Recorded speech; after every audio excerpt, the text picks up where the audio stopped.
Dari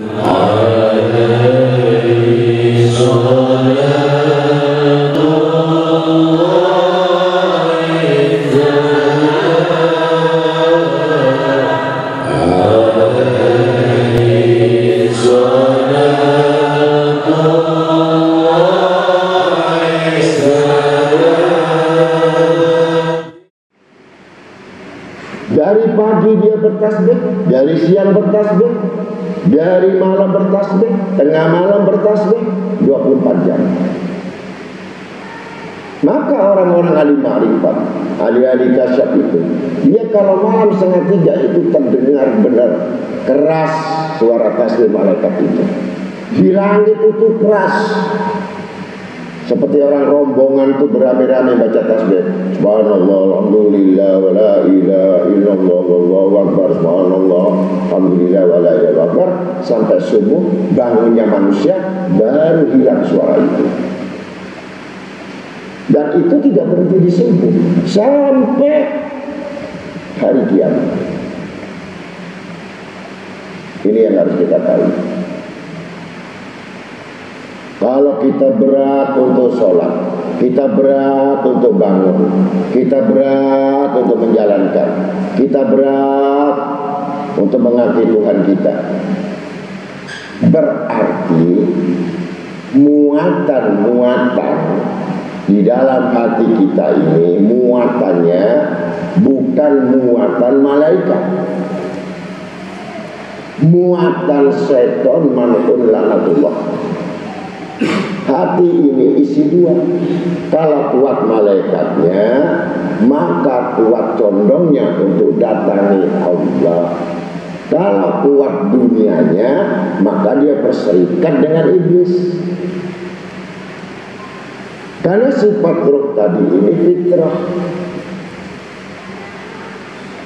Jadi kalau kamu berat ibadah, malas belajar, malas menghafal, kamu sangat dominan menginginkan dunia yang fana ini, maka berserikat kita dengan iblis. Mau tidak mau. Kalau kita dominan hati kita pada akhirat, maka dukungan itu kuat malaikat. Antara batasan-batasan ribat itu, ya, batasan itu pertengahan adalah nafsu. Kemudian di atas nafsu itu namanya akal. Ya, akal inilah yang bisa mengendalikan nafsu. Tetapi dominan manusia kuat dunia, maka dunia ini menekan nafsu untuk menguasai akal. Maka iblis bergerak, malaikat tidak ada kebagian. Ini. Maka dengan demikian, kalau sudah iblis yang menguasai, maka di situ keluar namanya hujah. Hujah-hujah ini artinya alasan. Alasan yang apapun bentuk alasan, sebenarnya alasan ini untuk membatalkan semua doa. Menunda apapun dalam kebaikan pada Tuhanmu, kamu sengsara. Yang mana kesengsaraan dan kesulitan itu bukan Allah yang membuat. Kan kamu bertuhankan dengan hawa nafsu, dan kamu mengikuti iblis, dan kamu akalmu sangat lemah. Padahal kamu menunda satu hari di dalam kebaikan-kebaikan itu, di dalam alam arwah, di dunia itu 1000 tahun lama. Kalau kita tidak memahami agama betul, kita masuk tadi yang pertama ayat innal kana dzaluma jahula, sudah pasti zalim. Ini orang sudah zalim. Apapun bentuk manusia sudah zalim. Tanpa disadari dengan kebodohannya, ya, dengan kelemahannya, Siapa kelemahan itu? Gak lain, otaknya cuma mikir bagaimana saya punya harta, bagaimana saya punya uang, bagaimana saya punya pekerjaan. Ini sebenarnya adalah tanda-tanda binatang ternak,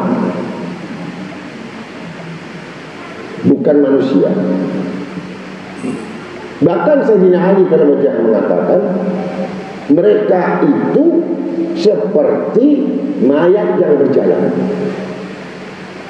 Artinya dia berjalan tanpa kepala, karena otak, isi kepala otak tidak berjalan. Bagaimana binatang itu berjalan dengan akal mereka? Mereka berjalan cuman mikir syahwatnya, cuman mikir nafsunya, bagaimana saya makan, bagaimana saya hidup, bagaimana saya punya rumah, dan bagaimana saya kawin. Itu binatang itu. Akal tidak berfungsi. Lupa dengan satu pemahaman tekanan dari Allah, doktrin bahwa kalian hidup, kalian aku ciptakan ini tidak gratis. Sekali lagi,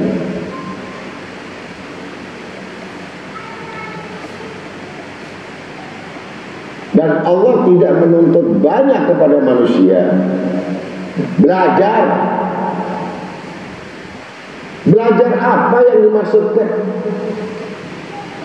Yang dikuatkan oleh hadis Nabi SAW, tolabul ilmu faridah ala kulli muslim wal muslimat.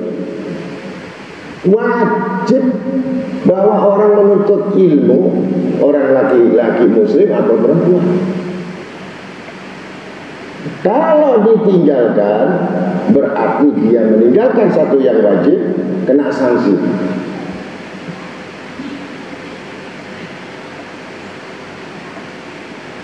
Dan kalau tidak merasa, kata Imam Syafi'i lagi, tidak merasa pedihnya belajar untuk menuntut agama, rasakan pedihnya kamu dalam penderitaan di dunia.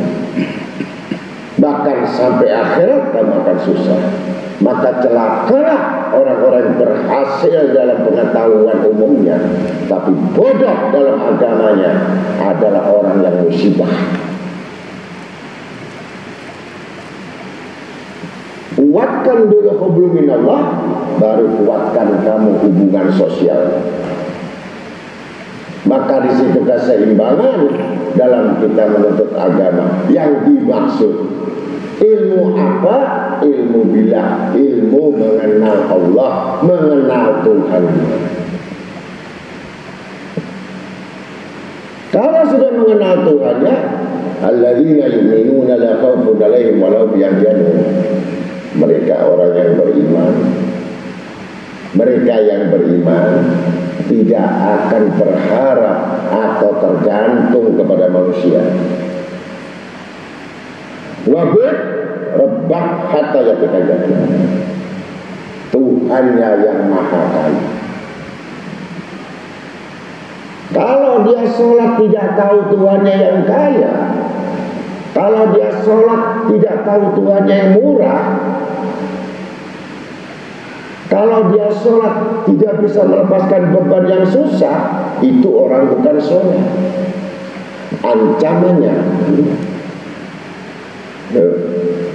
Coba ingat-ingat. Yang pertama dalam surat Al-Maun,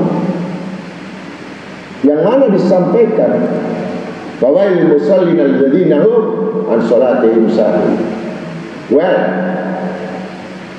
orang yang sholat pikiran dan hatinya selain Allah, ini kelalaian.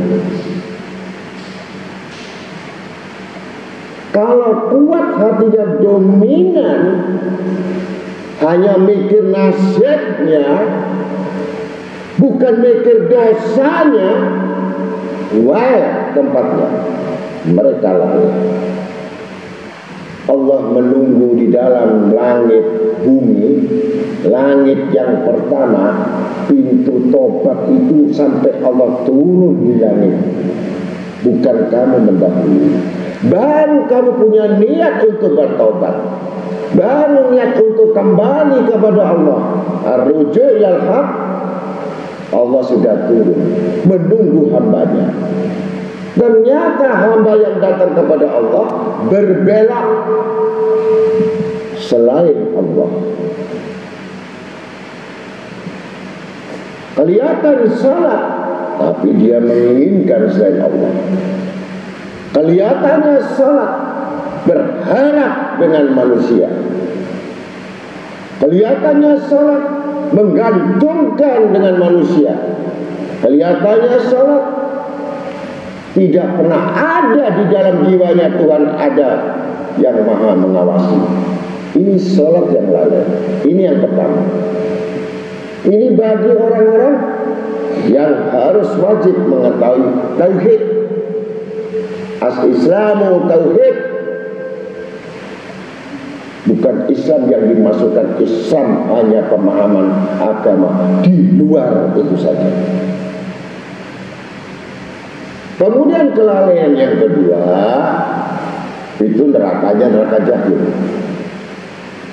Ini orang sholat, bukan orang yang tidak sholat.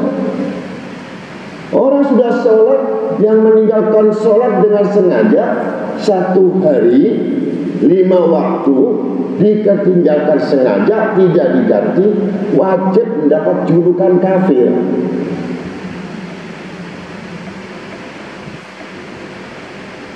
Kalau ini tidak dipahami, 1 sholat yang ditinggalkan dengan sengaja itu menghukum dirinya melebihi dosa dari 1000 kali zina, 1000 kali pencuri, 1000 kali dia membunuh orang. 1 kali sholat, bagaimana 5 waktu? Ini yang banyak tidak diketahui. Karena peristiwa ini, sholat inilah yang bisa merubah takdir. As-sholatu bid-doa. Sholat itu doa. As-sholatu imaduddin. Sholat itu tiang agama. Meninggalkan sholat merobohkan agama. Gak ada orang yang beribadah setengah-setengah sukses, gak ada. Kalau kaya dia gila, kalau miskin dia hina. Itu beda.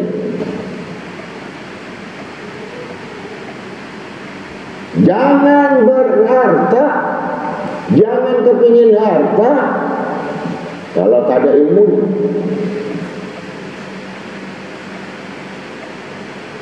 Kalau kamu berharta, kamu bingung mengatur hartamu. Tapi kalau kamu ilmu, biar ilmu yang urus hartamu, kamu nggak ikut-ikut. Kecintaan pada dunia dan harta dan seisinya terkutuk. Jadi kita cinta sama dunia itu menginginkan kita sudah berserikat dengan iblis. Coba. Berarti apakah kita tidak boleh memiliki? Bukankah kita hidup di dunia? Jembatan dan sarana bukan jaminan. Kalau katakan kamu di dunia ini jaminan, kalau kamu dapat kamu diperbudak, kalau lepas kamu gila stres, ini ahli dunia. Walaupun sholat 1000 rakaat, walaupun puasa 1000 tahun, tetapi hatinya ditanam pohon dunia, nggak akan kena akhirat, nggak akan dapat akhirat. Sekali lagi, kalau sudah kamu mengetahui bahwa perbendaharaan itu khojainullah, gudang-gudang Allah, apa artinya harta yang dimiliki? Apa artinya uang yang banyak itu? Apa artinya semua kedudukan itu? Apa artinya kekuasaan itu? mereka telah bersombong dan bermegah-megahan, dan mereka tidak akan siap. Kami akan datangkan musibah yang seketika kepadanya. Kami ratakan dengan bumi dan lautan. Maka dengan orang yang sholat tadi jelas 3 perkara. Kemudian dia mengetahui 3 perkara, ya. Apakah sholatmu itu untuk dunia? Itu orang awam.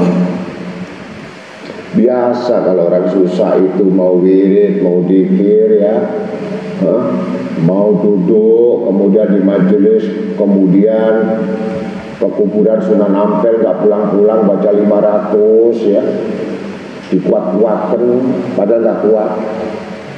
Tapi kalau ditanya minta apa saudara, biar nasibku berubah.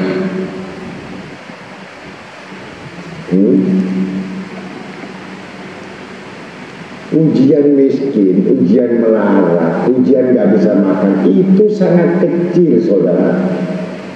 Itu ujian yang paling ringan. Bahkan sahabat Nabi SAW mengatakan, yang aku takutkan umatku bukan masalah kekurangan, bukan masalah kefakiran, bukan masalah kelaparan. Yang aku takutkan ketika dibukakan kemudahan. Urusan ini mudah, urusan ini gampang, urusan ini dapat uang. Ini yang ditakutkan. Sehingga sibuk dengan apa pemberiannya, lupa kepada yang Maha Memberi. Di sini letak kekufuran. Kalau susah ingat Allah,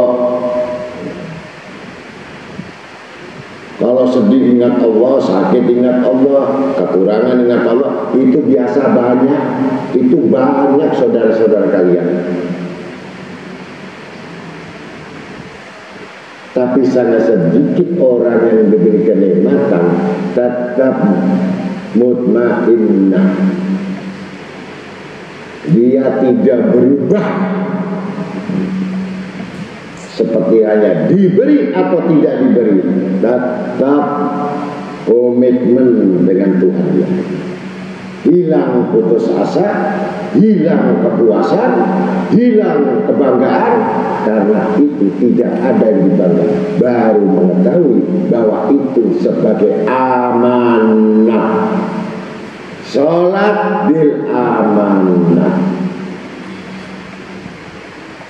Sampai betul-betul kamu mendatangi Tuhanmu, seperti halnya kamu mendatangi, kalau laki-laki mendatangi perempuan yang mau dinikahi, yang duduk di pelaminan. Begitu seorang perempuan, dia seakan-akan menunggu daripada pengantin pria yang duduk di pelaminan. Begitu dia harapannya, seakan-akan di situ menemui kebahagiaan. Itu yang namanya sholat. Kalau kita ngadap Allah berat, bagaimana Allah kan?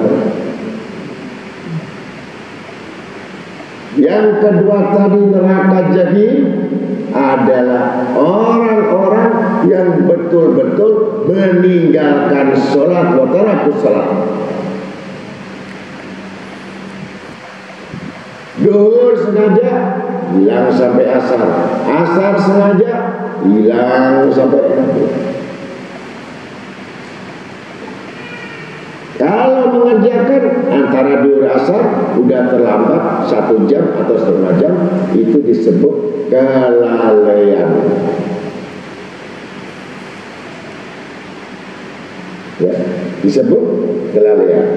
Maka 1 jam 2 jam itu kalau kita hitung 1000 tahun, kita bagi saja kalau kita matematika, berapa Allah Ta'ala menunda kamu, ya, yang tidak dikabulkan doamu. Apakah Allah yang menunda? Apakah Allah yang menutup pintu? Ini yang kedua. Yang lucu lagi, ketika mengalami satu kekurangan, kesulitan dan musibah yang menimpa, kenapa lupa dosanya? Pasal 371, pasal 378, pasal 381, dosamu berlapis, pasal berlapis, kamu hanya minta dapat kemurahan itu berupa remisi, tapi bukan bebas. Bagaimana orang kamu itu dalam tahanan minta pekerjaan? Masuk akal tidak? Bisa bekerja. Orang yang kena tahanan itu jual narkotika, jual narkoba. Artinya dia memaksakan untuk bebas, untuk bekerja, tetapi hukumannya makin ditambah. Kalau ketahuan pasti menuju haram.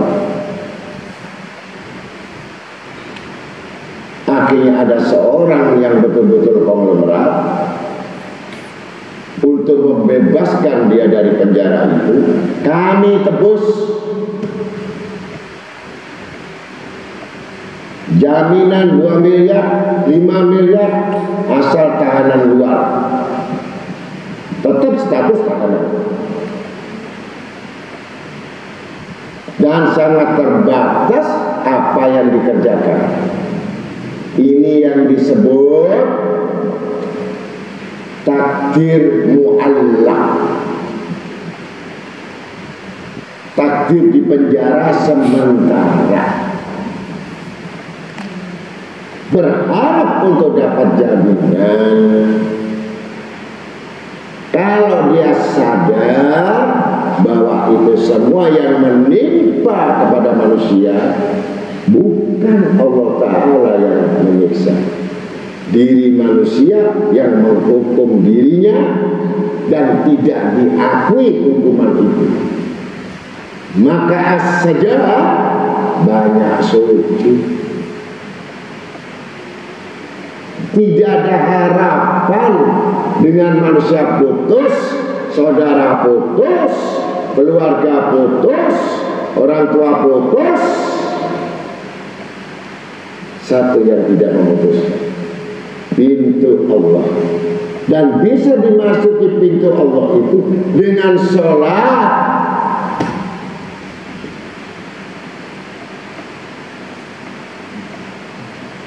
Bukan dengan akal kamu, bukan dengan sistem kamu, bukan dengan program kamu, bukan dengan kepandaian kamu. Allah tidak mandang. Nama akramakum indallah atqakum. Takwa atau tidak? Itu. Maka orang yang sudah mengetahui dari kegagalan, maka dia banyak menyesal. Itu sifat manusia. Tapi yang bodoh tidak pernah menyesal. Dia tetap berbangga diri dengan apa yang dimiliki, sekolah yang tinggi, ya. Kemudian dia berbangga diri dengan kepandaian yang tinggi, dengan kemampuan tinggi. Sombongnya mulai, bahkan lebih persen menderita tidak makan. Asal status saya jangan dihilangkan bahwa saya bekas orang pimpinan. Mulai iblis, setan tidak mau rendah. Ini orang sudah dikuasai oleh syaitan. Orang yang tidak mau rendah itu sudah terhukum.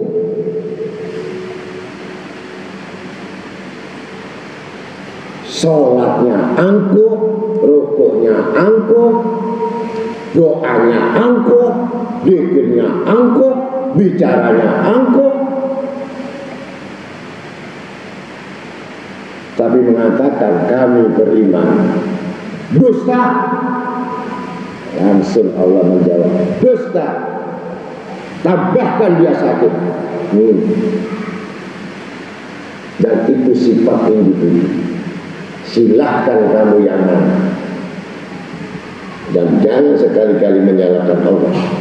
Allah itu sangat pemurah, Allah itu sangat mengetahui, Allah itu sangat pengampun, membuka jalan, tapi dia yang menutup jalan.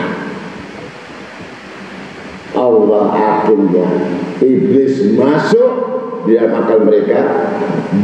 Begini saja ya pulang, putus asa saja, bunuh diri aja lah. Itu pekerjaan siapa? Pekerjaan siapa yang berputus asa? Padahal Allah melarang, jangan putus asa rahmatku. Iblis mengatakan, gak benar, yang benar putus asa.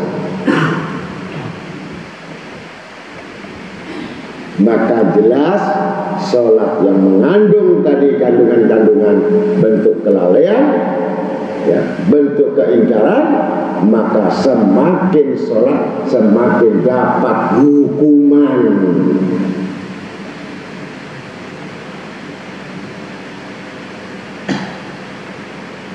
Akhirnya apabila dikabulkan, urusannya nggak ada lain, bahwa sholatku diterima, baru nerima pekerjaan gaji sekian, ngatakan sholat saya diterima.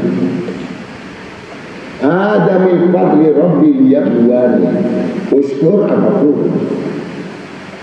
Kalau dia tidak tahu pemberian itu semua kepadanya, itu ujian. Apakah kamu sibuk dengan pemberiannya yang begitu hebat, yang bisa melupakan hatimu dan pikiranmu, dan kamu berbangga-bangga? Apakah itu tahu bahwa itu ujianmu? Kalau kamu tidak sanggup dengan ujian ini, keluar kamu dari muka bumi dan langit, cari Tuhan selain aku.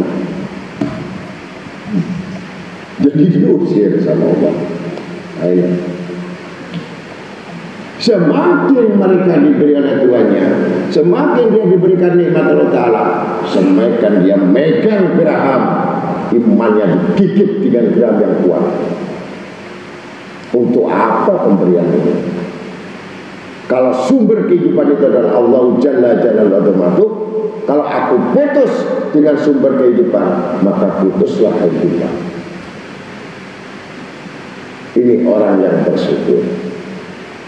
Maka sholat yang kelalaian tadi di dalam bentuk adalah yang menunda sholat, yang menunda waktu, bahkan dia sengaja. Maka siaplah kamu, sudah sakit pikiran dan hatimu, ditambahkan lagi marit oleh Allah Ta'ala, makin dipojokkan, tidak ada satupun manusia untuk percaya kepada-Nya. Bahkan saudaranya, keluarganya, tetangganya, sahabat yang paling dekat ditutup oleh Allah untuk tidak menolong mereka. La yadil qawmal fasiqin. Kalau masih ada harapan, itu bentuknya adalah bentuk nikmat-nikmat yang mana yang kamu dustakan. Tapi ayat Rabbika itu matukan bid'ah. Orang kalau sudah bodoh agama, ya pasti bodoh kehidupannya. Semua nggak ada yang benar. Kalau manusia nggak punya rumus, manusia nggak ada petunjuk, semua yang dijalani salah, begitu kira-kira. Tapi menurut dia itu benar dan tidak dirasakan bagi orang-orang yang